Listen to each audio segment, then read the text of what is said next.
Ever feel like you're a fraud when it comes to your money?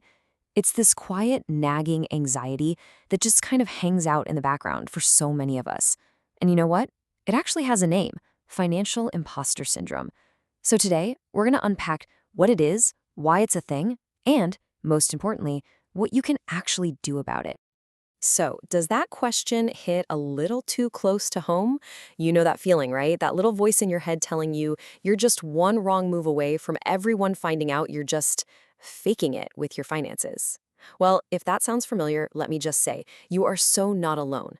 This feeling is way more common than you think, and believe me, it affects people you would never expect. Just take a look at this. This is a quote from an investment banking intern posted on the Wall Street Oasis forum.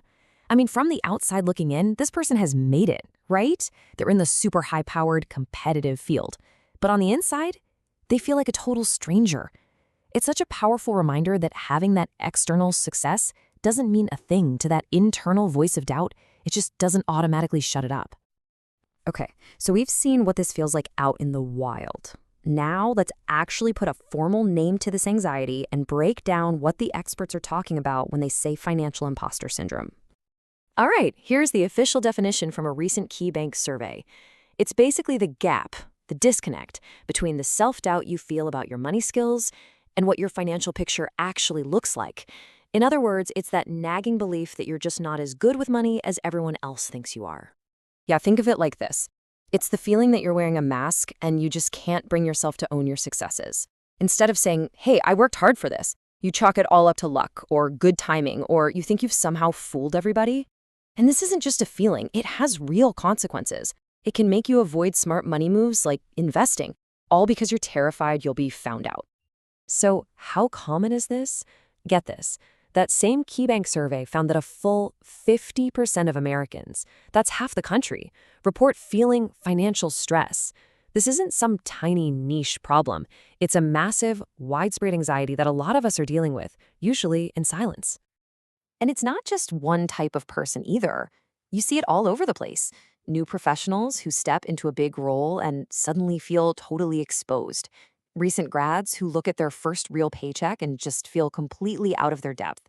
Even super high achievers who, for whatever reason, just can't accept that they earned their success.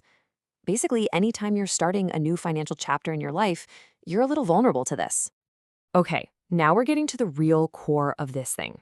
Because what makes financial imposter syndrome so tricky is the huge disconnect between the anxiety people feel and the financial reality they're actually living. And this is what's so wild. The size of this gap is just massive. I mean, look at these numbers. On one hand, you have the anxiety. A third of people are stressed about debt. But then you look at the reality and wait for it, 44% have zero credit card debt. Or how about this one? A whopping 87% are confident they can make their rent or mortgage payment. But at the same time, almost half of people who don't own homes think it's completely unattainable. That right there, that's the imposter syndrome in action. The feeling is just so much louder than the facts. And this chart right here, it really drives the point home. You've got 50% of people feeling that financial stress. But then, look at the bar right next to it. 45% are pretty confident they could cover an unexpected $2,000 emergency. That is a serious financial cushion. It's such a clear sign that our stress levels just aren't matching up with our actual financial strength. All right, so if any of this is sounding a little too familiar, the million-dollar question is, what do you do about it? Well, the good news is you can absolutely bridge this gap. So let's get into it. Let's build your financial confidence toolkit with some real actionable strategies. This 6-step plan here is a fantastic roadmap. First up, just acknowledge the feeling. Don't fight it, just name it. But then you got to challenge it with hard evidence, your actual track record. Second, you have to reframe that negative self-talk.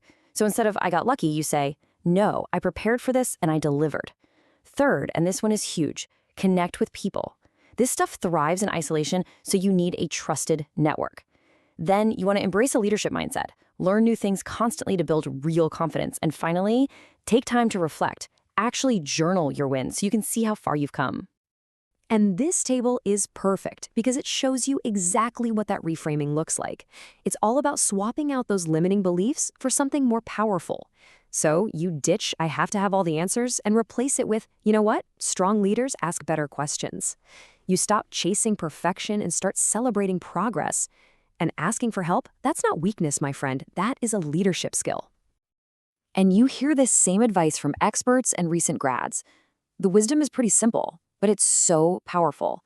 Be a sponge. Just absorb everything. Get comfortable saying, I don't know. And maybe the most important thing, talk about it.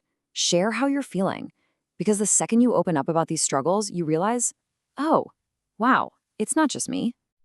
So as we start to wrap this up, the big idea is really this. You've got to shift your mindset. Move away from chasing some impossible idea of perfection and start embracing progress. It's all about building a new path forward, just one step at a time. And that brings us to what might be the single most important takeaway of all.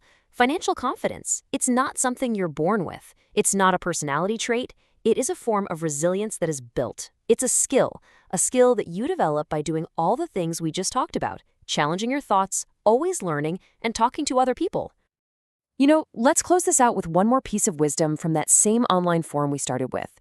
The whole point isn't to reach some imaginary finish line called financial perfection. It's about staying on the journey, right? It's about continuing to learn and just refusing to let that self-doubt win. Because, like the quote says, the real failure isn't messing up, it's giving up. It's not continuing to grind. And that brings me to one last question for you. I really want you to sit with this one for a second. What would you do if you were not afraid? Seriously, if you could just push that imposter feeling aside, what would you do differently with your money? What big, scary goals would you finally go after? It's a powerful thought to leave you with. Thanks for tuning in.